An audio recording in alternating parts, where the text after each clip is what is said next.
In the bustling city of Edinburgh, nestled between the narrow alleyways and ancient architecture, there was a man named Adrian Locke, known only to a select few as the keeper of forgotten dreams.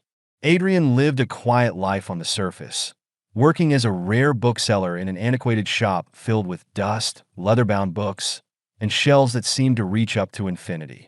But beneath this calm exterior lay a secret that bound him to the hidden struggles of strangers. Adrian had a gift, or perhaps a curse. He could enter the dreams of others, stepping into the intimate corners of their minds, where fears and memories intertwined.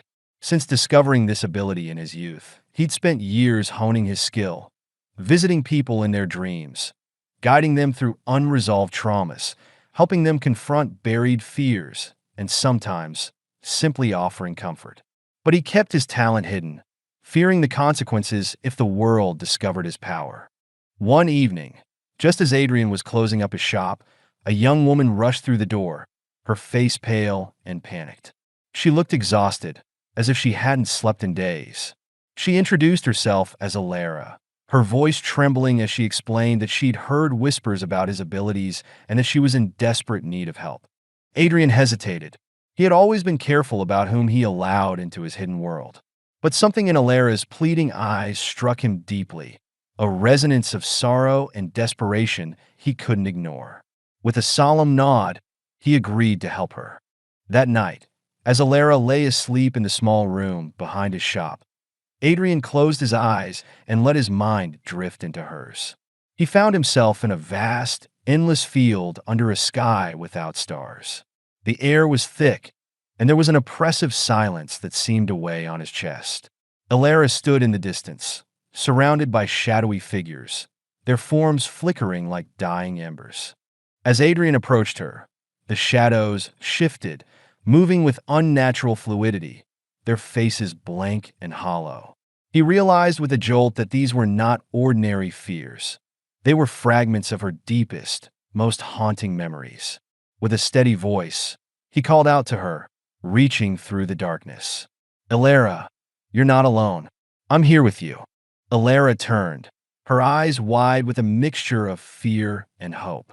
But before she could respond, one of the shadows lunged forward, its form morphing into a twisted version of herself, whispering taunts and accusations. Adrian stepped between them, shielding her, and with a surge of willpower, he banished the shadow. But the effort left him feeling an unfamiliar chill, as if something within her dreams was resisting him. Over the next few nights, Adrian returned to Elara's dreams, each time facing a new fragment of her past, moments of betrayal, loss, and guilt that had bound themselves to her subconscious. Together, they confronted these memories, and slowly, she began to regain a sense of peace. But with each visit, Adrian felt a growing presence lurking in the shadows, a darkness that seemed to grow stronger as he delved deeper into her mind. On the final night, as Adrian prepared to enter her dreams one last time, he felt an unease he couldn't shake. Something was wrong. He could sense it. Yet he knew he couldn't abandon her now. He closed his eyes, allowing himself to drift once more, and found himself in a dark, empty room, with Elara standing at its center, her face expressionless. "Elara," he called softly, but she didn't respond. Suddenly, the room began to distort, the walls bending and twisting as the shadows coalesced, forming into a figure, a man with eyes like cold steel and a smirk that sent a shiver down Adrian's spine. "I knew you would come," the figure said, his voice echoing with a strange familiarity. "You think you're here to help her, but you're mistaken. You're here because I allowed it." Adrian's heart raced. This was no mere shadow. This was something far more sinister, a consciousness with a will of its own. "Who are you?" Adrian demanded, his voice steady despite the fear curling in his stomach. The figure laughed, a hollow, chilling sound. "I am the keeper of secrets, the guardian of those who cannot let go of their past. And you, Adrian Locke, have trespassed on my domain." Adrian took a step back, realizing with horror that he was trapped in a battle he hadn't anticipated. The figure advanced, its form shifting and twisting, pulling at the corners of Adrian's mind, revealing memories he had long buried, his own regrets, his own fears. Adrian struggled, fighting to keep control, but the keeper was relentless, weaving Adrian's own guilt into the dream, binding him with the weight of his own mistakes.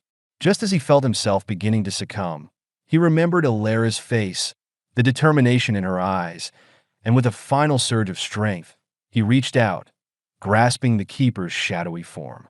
"You may guard the secrets of others," Adrian whispered fiercely, "but you have no power over me."